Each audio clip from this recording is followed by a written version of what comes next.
झेप मराठी, आरसा महाराष्ट्राचा।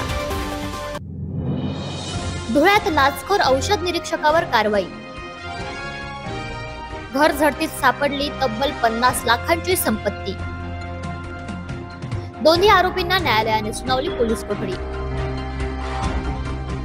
लाच प्रकरणी अटक करण्यात आलेल्या औषध निरीक्षक किशोर देशमुख यांच्या घरांच्या झडतीतून तब्बल 50 लाखांचा मुद्देमाल जप्त करण्यात आलाय। धुळे जिल्ह्यातील अन्न व औषध प्रशासन कार्यालयातील औषध निरीक्षक किशोर सुभाषराव देशमुख यांच्यावर एबीसीने सापळा रचून मोठी कारवाई केली।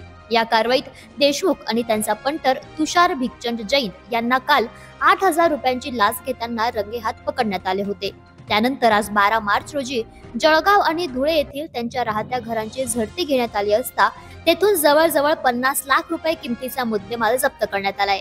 झाले असे की तक्रारदाराच्या तक्रारीनुसार धुळे येथील औषध निरीक्षक किशोर देशमुख आणि तुषार जैन यांच्यावर सापळा कारवाई करण्यात आली। त्यानंतर एसीबी पथकाने जळगाव आणि धुळे येथील त्यांच्या घरांची झडती घेतली असता त्यांच्या जळगाव येथील घरातून 31,30,100 रुपये रोख तसेच 17,46,100 रुपये किमतीचे सोन्याचे दागिने आणि 22,760 रुपये किमतीचे चांदीचे दागिने असा एकूण 48,98,960 रुपये किमतीचा मुद्देमाल जप्त करण्यात आलाय।